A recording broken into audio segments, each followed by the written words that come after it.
I would love for this to be interactive. So I've got a presentation. Kind of feel free to kind of ask questions, make comments, let's make it fun. I'm even drinking while talking, so that works well. And I'm going to show a couple of fun videos as well as part of it, assuming the audio visual actually work.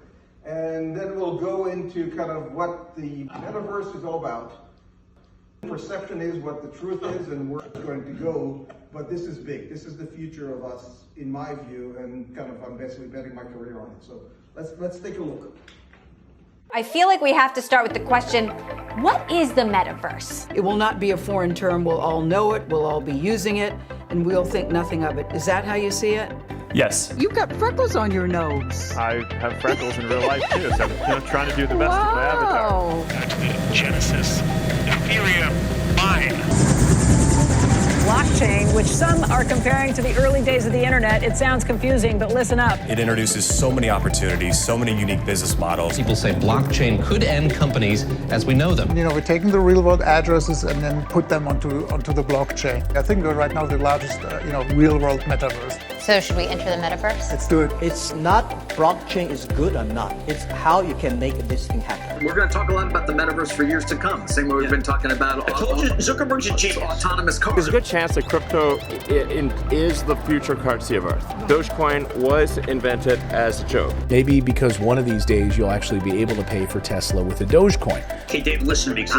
I'm reading what Zuckerberg has to say about it. He didn't tell you enough. No, he didn't say. No, he didn't. A persistent, synchronous environment where we can be together, which I think is probably going to resemble some kind of a hybrid between the social platforms we see today, but an environment where you're embodied in it. Okay, that tells me what it is. Well, no. It's the holodeck. It is a hologram. It's Minority Report. Well, it is Minority Report. Okay, so kind of when did the metaverse start?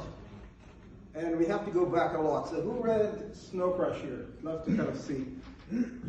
Really, only one?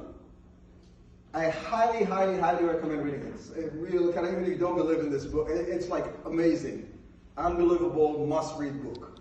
So this is where the metaverse started, the first time, and this is actually quote here, is the first time the word metaverse was quoted in fiction. And what happened then is Ready Player One came in 2011, much closer to reality. And so kind of who read Ready Player One? A few more hands. Who watched the movie? Way more hands. So kind of let me tell you this. The movie, if you think the movie is a 5, the book is 50. You miss out on everything watching the movie because they couldn't build all those worlds. What they did in Ready Player One is really depict the future with kind of significant more view into where this is. So Ready Player One is where they took the dream of the metaverse from Snow Crash and put some kind of basically a body on it. And this is actually kind of a further quote from Snow Crash that really defines what the metaverse is all about. And it's kind of the essence of kind of where the metaverse is, and we're going to go through a journey to understand the metaverse and then kind of go back into dreaming where it's going to go. So here's a great quote that basically takes that. So you've got the vision in Snow Crash, and then Ready Player One put some kind of real kind of emphasis on that. And kind of Robert Kotick, the CEO of Activision, is basically saying we're building it. And we are. We are in the early stages of building this metaverse. And right now, just like when the internet started. And the metaverse is basically, and we'll get to that, a 3D implementation of the internet, where we actually get to live in the internet rather than watch it to a 2D screen.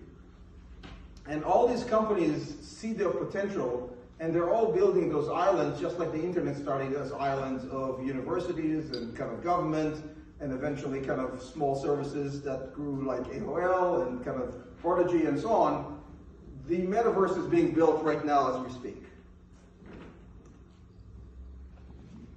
This is a really good quote that's basically showing that we're kind of moving from having the internet kind of just happen to being able to live in it. And the emphasis is that the metaverse is going to be somewhere where we go and do everything.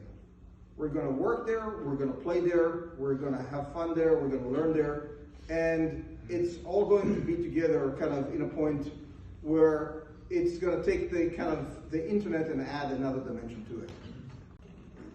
So obviously Facebook is a major kind of part of kind of pushing for that internet. I think kind of Zuckerberg is constantly mentioning that as part of their philosophy. I mentioned it earlier in our kind of presentation, but Facebook is investing 50% of their R&D dollars in VR and AR. So they're taking all the cash that they're generating in all of their kind of Facebook, Instagram, WhatsApp, and taking all of that and putting a lot of that to work, building, at this point, the hardware that will allow the metaverse to kind of come to life. And if you read the fiction about that, there is a lot of power in controlling that metaverse. And everybody and kind of all those guys are constantly playing around with who's going to own the metaverse. The reality is, and we'll talk in a second about how it's going to be built, nobody's going to own the metaverse, just like nobody owns the internet. People will support the metaverse, people will work kind of enabling the metaverse, they'll have pieces of the metaverse, but if we really get to the point where someone owns the metaverse, they will own the future. And I don't think that's going to happen. But as you can see, there's kind of serious leaders in tech companies that are all staking the metaverse. And in a sense, kind of where we're going to see the first signs of the metaverse happening is when all these worlds will connect. So everybody's saying kind of, okay, when is the metaverse going to be real? In reality, it's going to be real when you'll be able to go from Fortnite to Roblox without kind of leaving any of the apps. So you'll have your persona, you might change how your avatar works, you might change how you do things, but you'll be able to work between them. And that's the connectivity that is missing right now. Right now we have all these separate worlds and many others, and we're going to connect them together, and that will start the beginning of building the metaverse.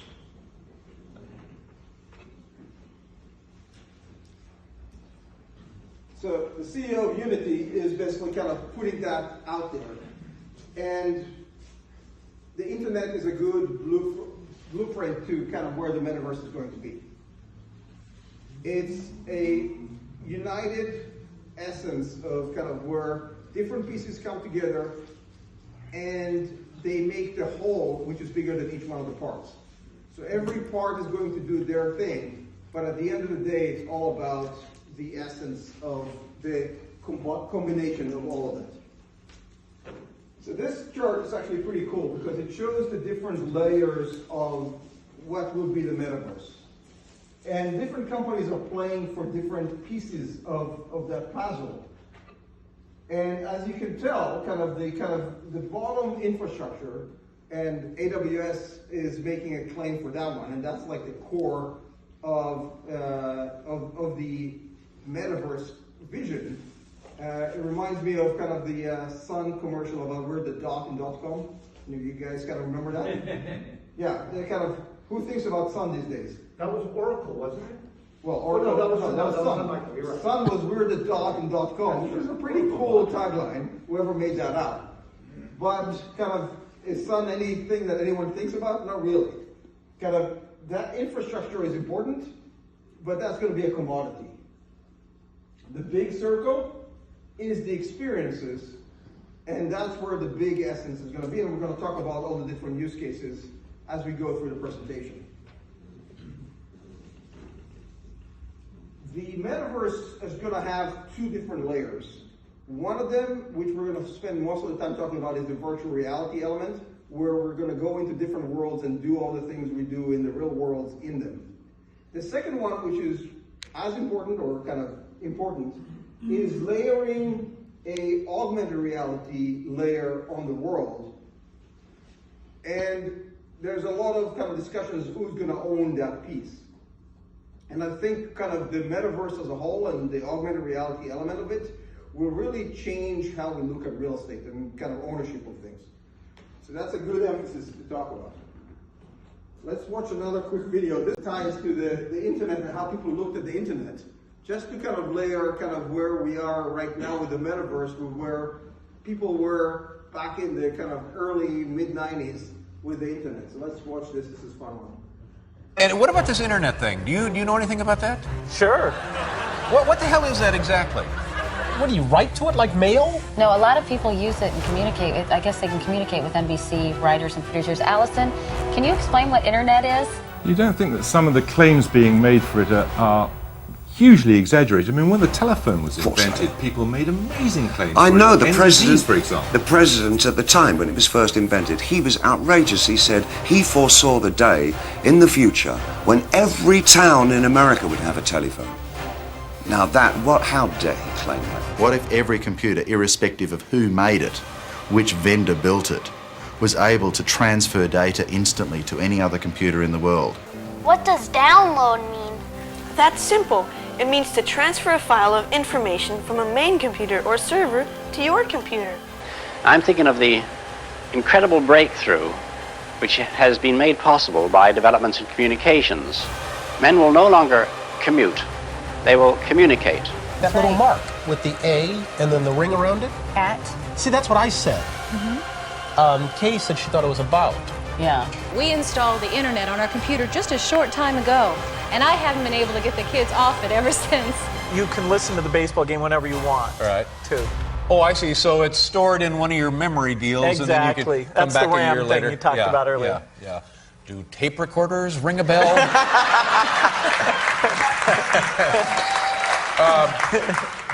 I just don't know.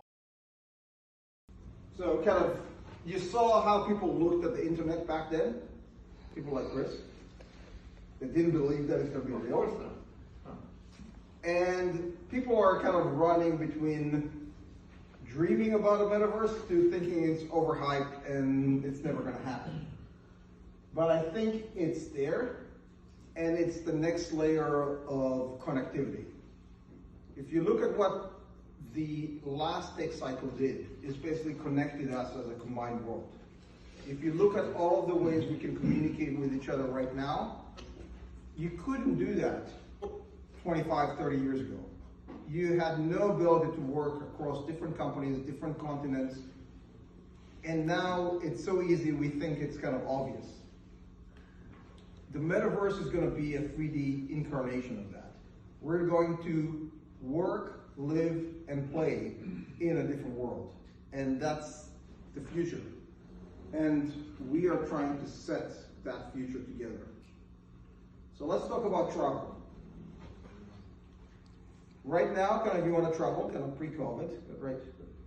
COVID basically ruined our travel. You have to go somewhere. Kind of you have to get on a plane, coordinate with the people you want to travel with, and spend significant amount of time just getting to where you want to go, and kind of doing it at the same time. What if you can imagine a place where we can go to Paris without going to Paris? We can just go be there for like an hour and meet with our friends wherever they are in the world and just spend time in a virtual Paris, which could be a depiction of Paris, which you can walk around and kind of interact with anything. Or it could be a live streamed version of Paris where you're, in a sense, your hologram is interacting with the peers that are physically in Paris. That's kind of the future of travel. We're going to spend time with our friends and family going places, and whether they're real places or fictional places. And if you read Ready Player One, kind of they've built that setting of kind of worlds that are based on books, based on movies, based on whatever. And the technology exists today to build them. The limitation is right now the hardware.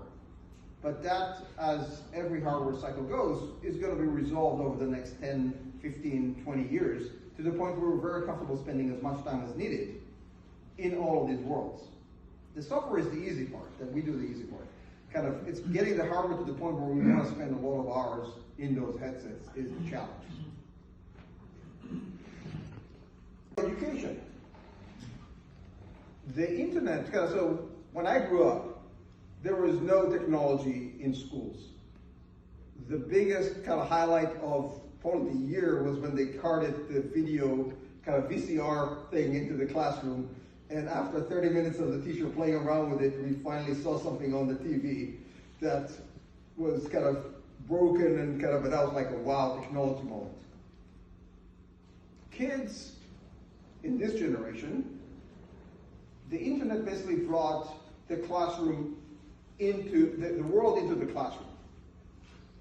And that's a very important thing because now kind of teachers have smart boards and they can kind of use Google Earth and whatever and really show kids what the world outside is. The future of education is taking the classroom into the world. There will be simulations of history, of geography, of whatever you want. You'll put a headset and you'll go visit that rather than just learn about it. So education is going to change in a significant way. Right now, if you want to go to kind of a good school and you live in India, you need to leave India, leave your family, leave your work, and fly mostly to the US and go to a good school. In the future, you can attend that school virtually in the metaverse without going anywhere, spending the time in the virtual classroom with your virtual classmates without physically relocating. I think that's a big deal.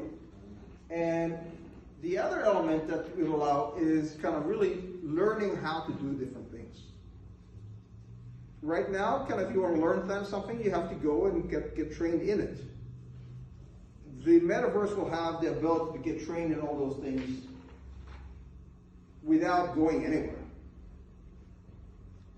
The future of work. The pandemic really showed us the challenges of working remotely. In one sense, we've learned how to work using Zoom and kind of just be at home and work with our peers. What we missed out on is that collective experience of being together in one place, building something together. The future of work is being in a virtual office without suffering the cost of commute. Being in an office where kind of you're sitting in a room, people can walk around you, knock on your door, come in and talk with you about business or about what you did last night, without you spending the time getting into the real office by doing virtual office. Obviously that will make business meetings much easier because you can just teleport into someone's office and hang out with them, or you can make the office meeting anywhere you want. Architecture is going to be different. It's not going to be constrained by the cost and the limitations of real estate. You'll be able to imagine the office of your future and just build it. That's the future of work.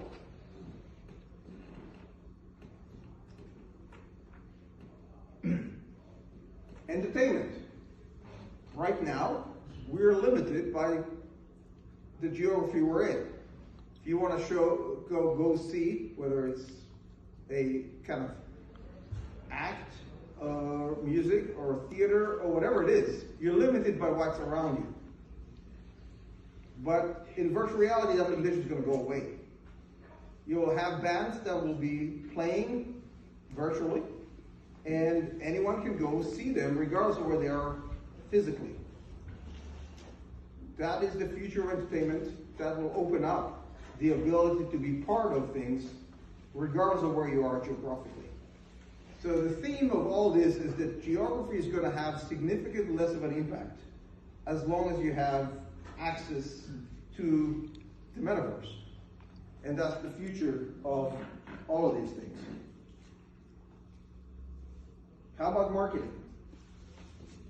Today you're limited when you interact with brands in a 2D world. Their brands will show themselves up in a billboard or a kind of TV ad or a magazine ad, or if they're really forward-looking as an augmented reality activation. What if you can actually enter the brand's world? What if you can really see what the brand's all about by walking in there and experiencing it for yourself? No longer are we going to look at the Coke ad of all those fun people having fun. We're going to join them and have fun with them and really get into it. That's the future of marketing.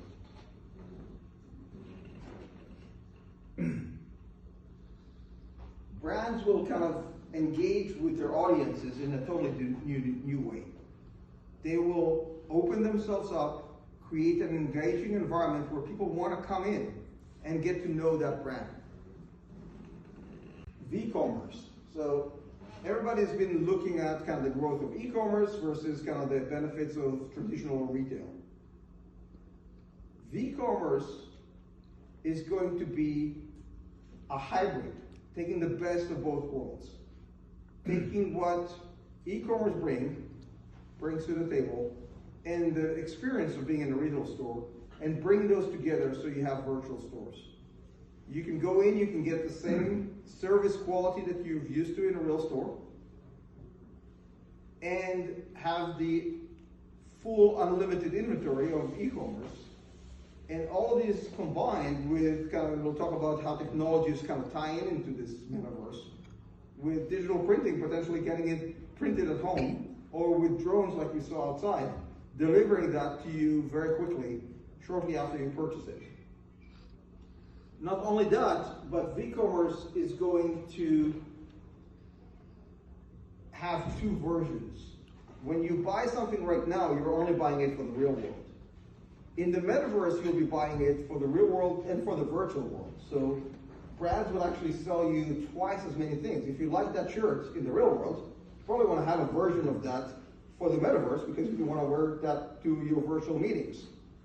So it actually opens up a whole dimension of brands being all about not just the physical making of those assets, but also kind of how their look works in virtual worlds.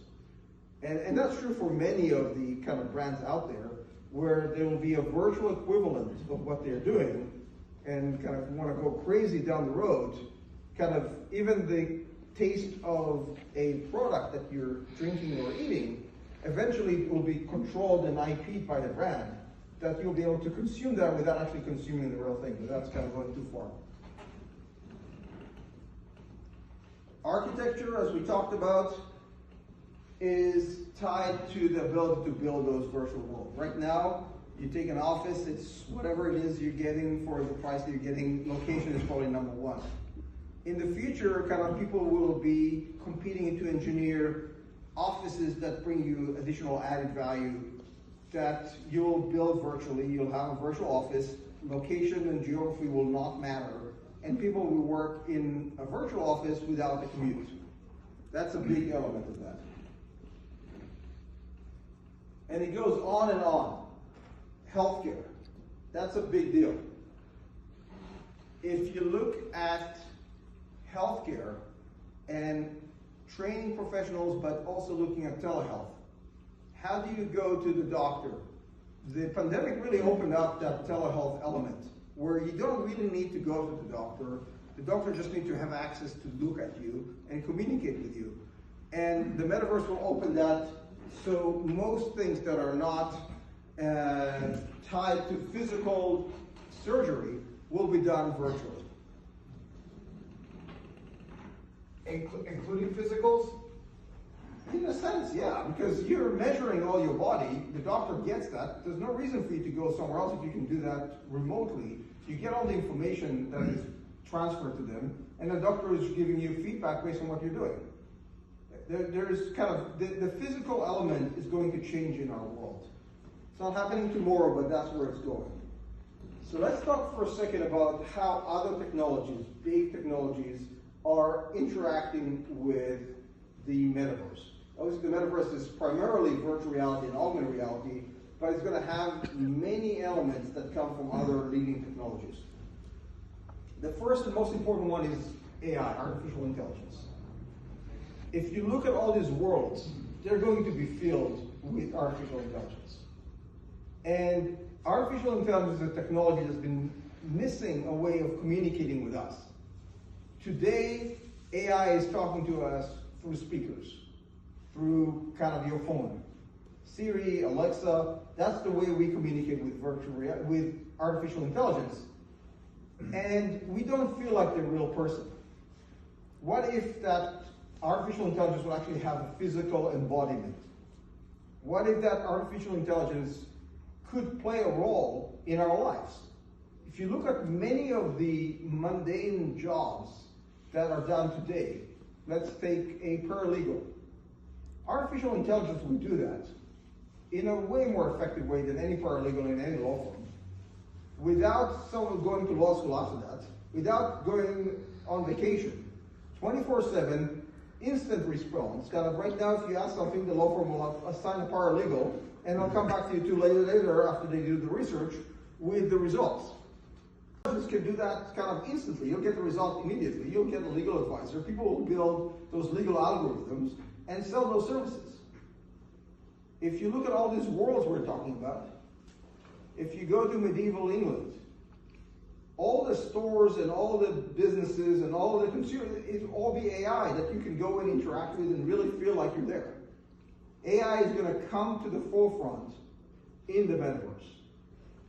Lyron, have you ever thought about or heard about anybody kind of taking the metaverse and integrating it with the stock market? Is there any kind of future for that, do you think? Or so I can lose money virtually. Yeah, losing virtual money is way better than losing real money. You want to be the real when you win. Yeah, we'll all be happy with that one.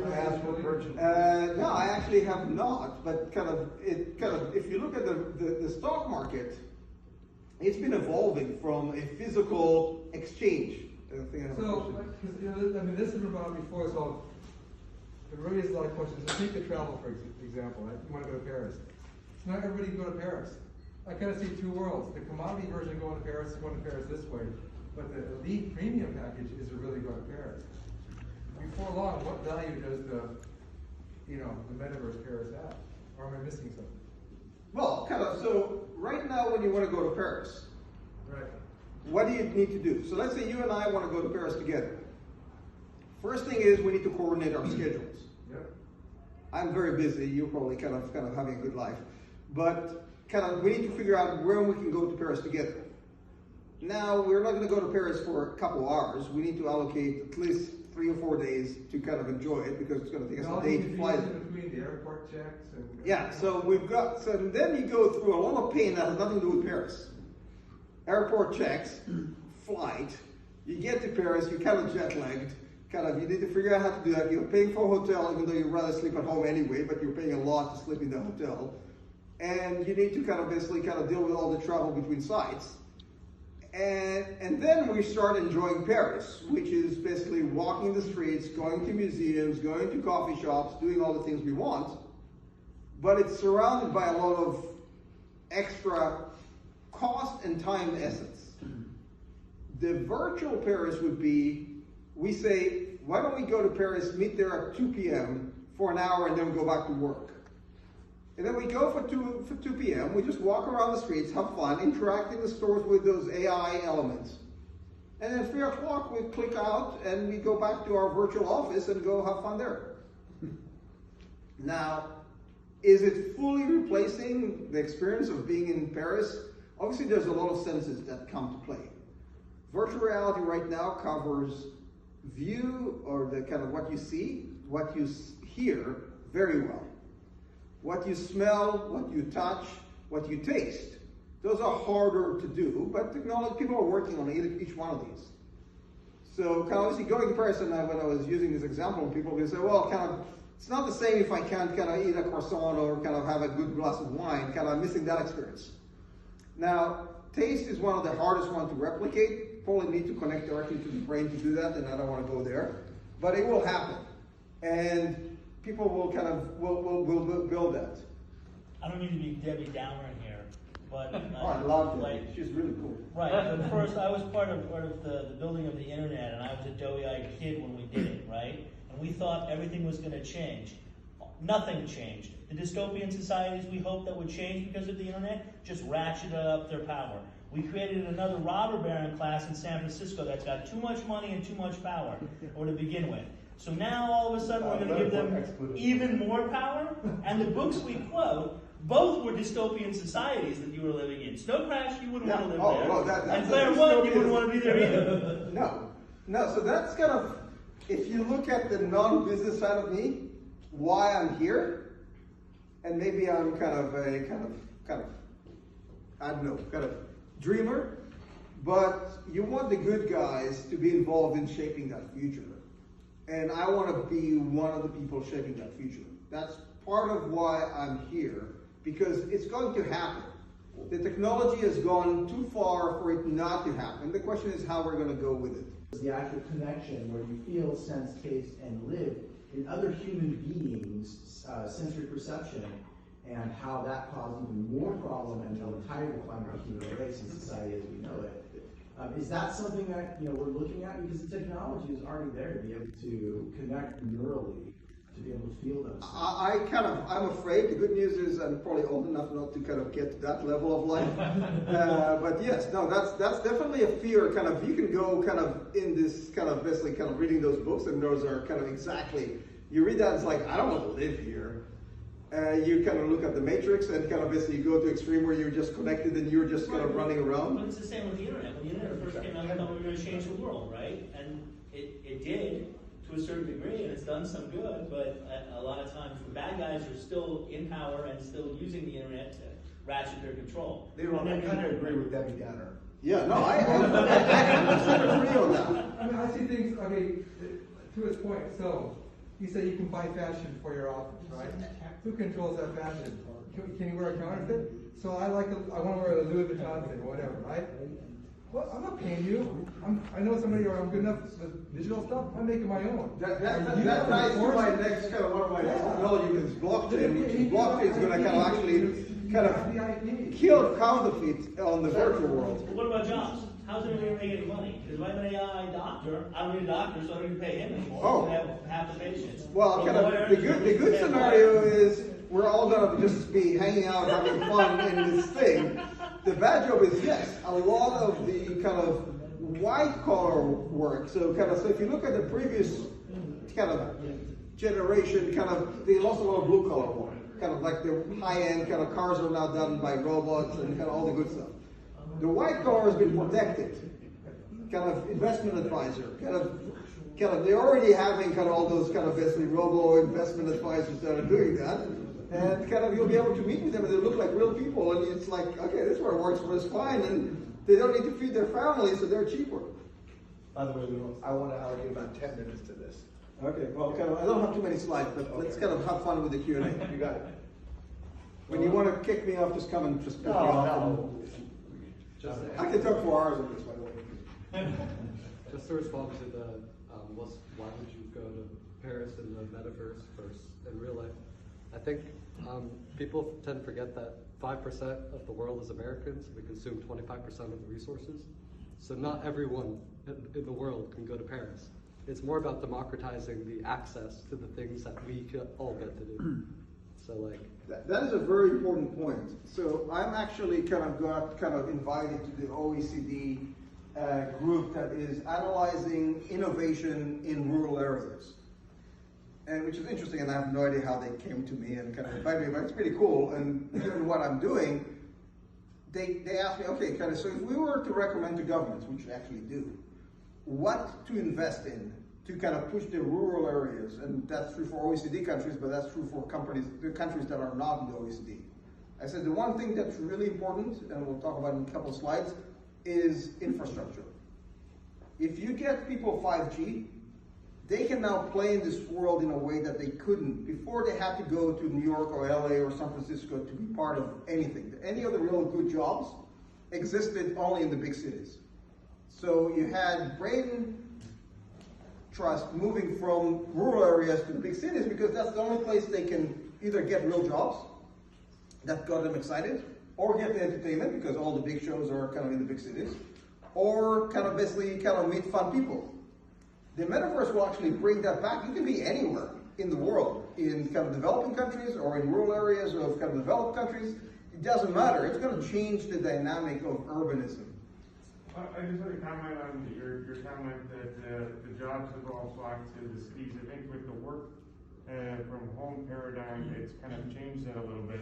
If you look at a lot of the global migration patterns of where talent is coming from and going to, several of them reversed during the pandemic itself. I'll give you an example. More people moved home to Romania than the entire city of Bucharest during the pandemic because they could do their job remotely. So suddenly this whole class of people that were living abroad in other countries moved home at a greater pace than their entire capital city.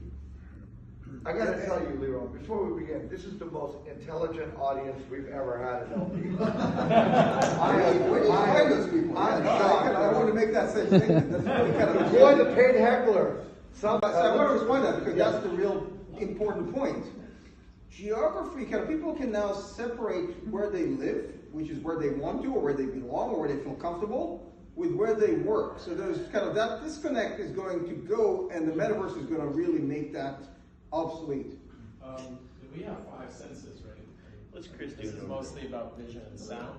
Checking my So VR right now is vision and sound. Yeah. We're getting haptics dealing with touch. So that's the next layer.